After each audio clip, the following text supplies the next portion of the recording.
Get ready to be swept off your feet. Welcome to the Lover List, where Reddit's most romantic love stories come to life. Hit that like button, leave a comment, subscribe and turn on notifications if you're ready for a love ride.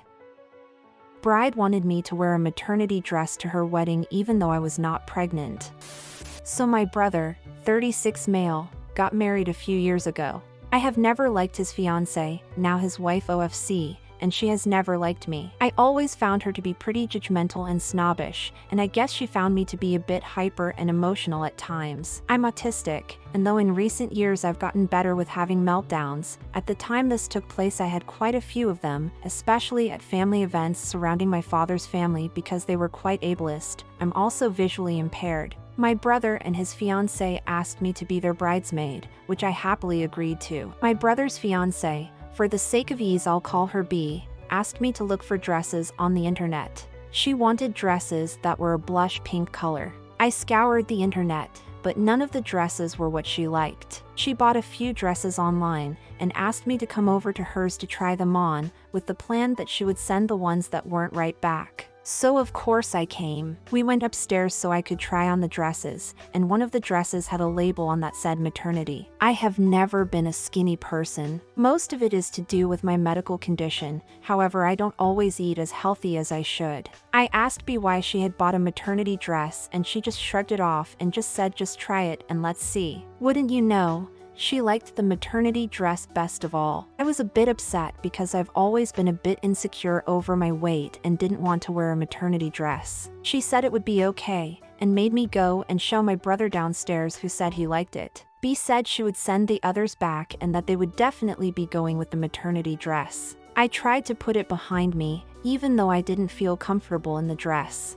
I decided that she was the bride and it was her day, so to just get on with it. At the time, I was not speaking to my mother. We had had a pretty serious falling out. We have since sorted things out. Not long after the dress incident, my brother called me and told me that I would be on the top table and that they had seated me next to my mother. I was obviously upset and asked if I could be moved to somewhere else on the top table. My brother said no, and said that his best man has orders that if I have a meltdown at this event I would be removed from the wedding. I thought about just saying I wasn't coming to the wedding to be honest, but reasoned that this would spoil things for them even more. In the end, because I had voiced concerns about being seated next to my mother, my brother decided that I would no longer be a bridesmaid. I had already bought shoes and accessories to go with the monstrosity maternity dress. I went to the wedding as a guest. I did not have to sit with my mother. I did not have to wear the dress. I no longer talked to my brother or his BH of a wife. Edit. Thanks for all who replied to this. I agreed that I probably overreacted about the maternity dress situation, though the dress was very gathered around the belly area, and I felt it made me look even fatter than I already felt. But yes, it was her day, so I just went with it. As for the meltdown situation, I think it is unclear what my family constitutes as a meltdown. About 6 months before the wedding, my father's side of the family and I went away for the weekend to a fancy hotel. There were lots of events happening, horse riding, falconry, etc. One day, my father announced that we were doing archery. I have always been fairly independent, despite my visual impairment, so of course I wanted to try archery. I could see the target, even though I couldn't see any details on it, bullseye etc., but wanted to still give it a go. When I asked my father, he basically replied, "Don't be bloody stupid," and got all worked up. When we got to the archery range, it became clear that the men were allowed to do the archery, while the women were required to just sit and watch. My brother, father, uncle, and grandfather all got to do archery, while I, my aunt, my grandmother, and my brother's then fiancé were supposed to just watch. I felt extremely frustrated at this, and struggled with my emotions. After a while, I decided that in order to calm down, I needed to step away for a while, so I went to sit on the grass a few meters from the archery range. I closed my eyes and breathed deeply and tried to kind of meditate and calm down. After a few minutes, my brother's fiancée came to get me to help her to get drinks for the men because I was making a scene. They class this as a meltdown, even though I don't. I never have tantrums. The most I do for meltdowns is walk away from an argument and situation. Thanks. Many years ago when I was in high school, my very busted friend and I went looking for a nice dress for her. Nothing fit right, So I suggested as a last-ditch effort that we go to a maternity store because they'd have more room up front. We found a gorgeous dress and no one ever knew where it was from. Don't let the label bother you. The dress is for one day and I'm sure it'll be fine. Well, this was a few years ago now, so it's not an issue anymore. But I agree that I got too hung up on the label and would not overreact if this situation happened again. I will say that them thinking you walking away to compose yourself is a meltdown is pretty f***ed up. I'm not autistic and I do that frequently. Sometimes I just smile and say, okay, I'm tapping out now to walk away from a conversation or situation I'm not comfortable with. Few people argue with that.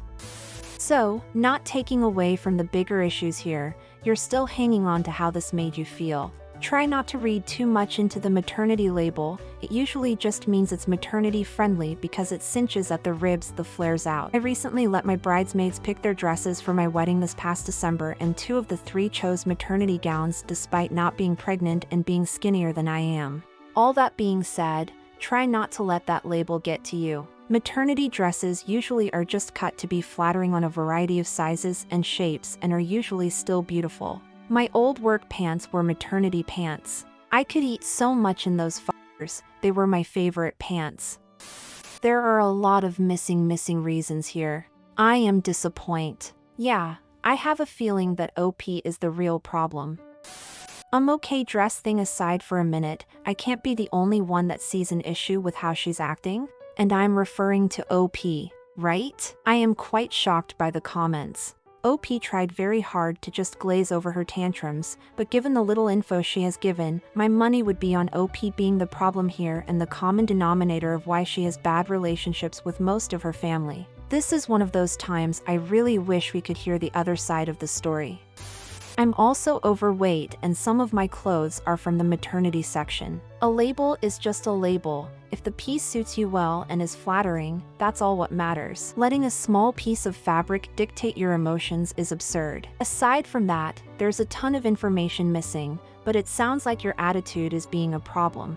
Nothing you were asked to do was unreasonable or proper of a bridezilla, and you still had the option to not do so and going as a regular guest. The only one acting improperly, as far as we can read in the story at least, is you.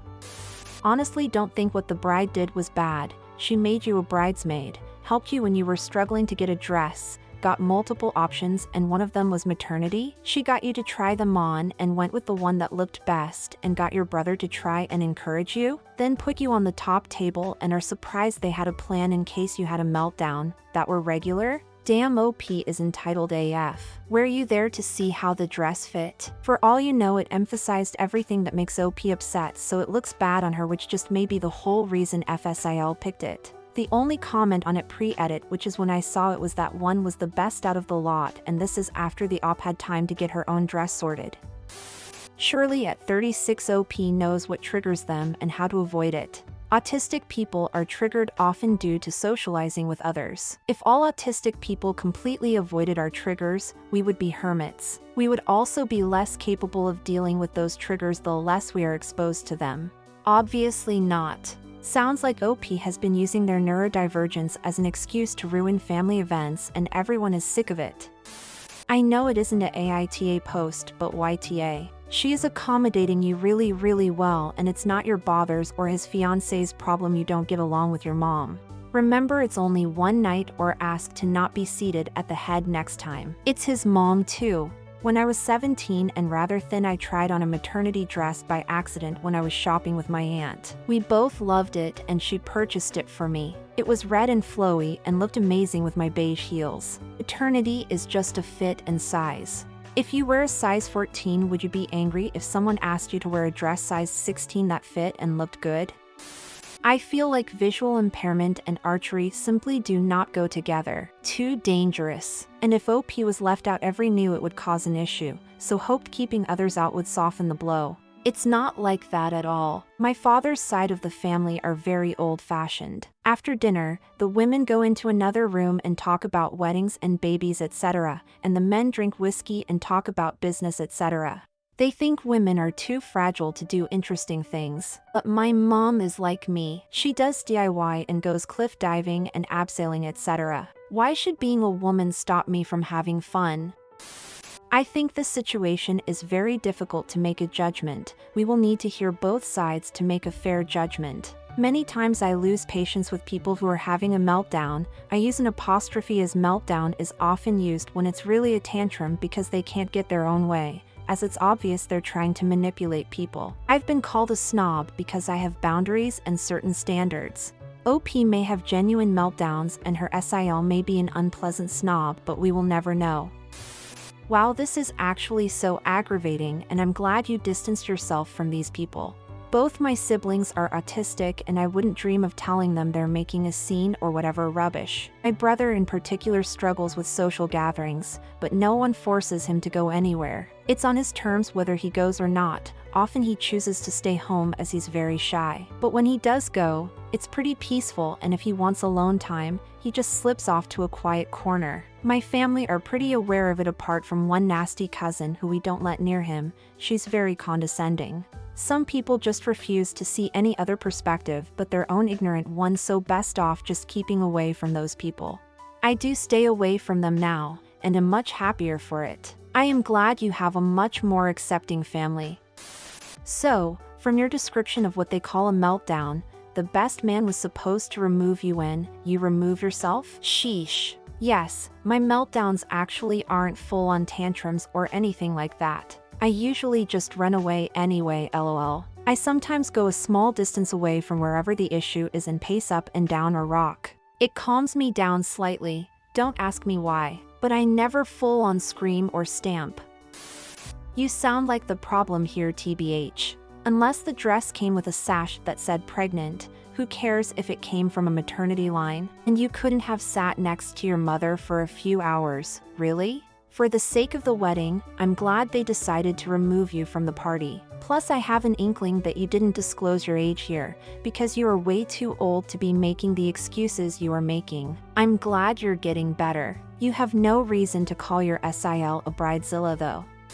Some maternity dresses simply accommodate the extra belly, while some accentuate it. From your description, this dress accentuated it. That's not cool. I am so sick of family members not taking neurodiversity into consideration. I don't mean making it all about the ND family member, but accepting having to step back or having a quiet space available. Your family needs to pull their heads out of their butts. Well, they don't need to anymore, because I don't talk to them. They are never going to change, and I have come to accept that. But it doesn't mean I have to deal with it. Oh wow, there's a lot of ableism in this thread. There's a lot of ableism in my family. I am sorry for putting it in here. My son and I are on the spectrum. As a now almost 47-year-old woman, I can tell you your family is probably never going to understand you. The best thing I did for all of my relationships was acknowledge to myself that they will not ever understand me and they will misunderstand a lot. I learned to be okay with that. There are other people in my life who do understand or at least listen without judgment. I stopped trying to explain myself and just set boundaries. If you need to walk away and take deep breaths, then do that. If you need to not attend a family function to feel comfortable, then do that. If they try to guilt you or shame you for taking care of your own mental and emotional health, then just decline family invites for a while. It will be okay. Loving and caring for yourself is extremely important. My family got upset and it turned into a thing, but I stepped away from them for 5 years. Coming back healthy and independent and able to calmly and kindly keep my boundaries in place was worth it. Another episode of relationship stories that will bring a smile to your face and a tear to your eye is in the books. If these tales left you inspired, be sure to like, comment, and subscribe.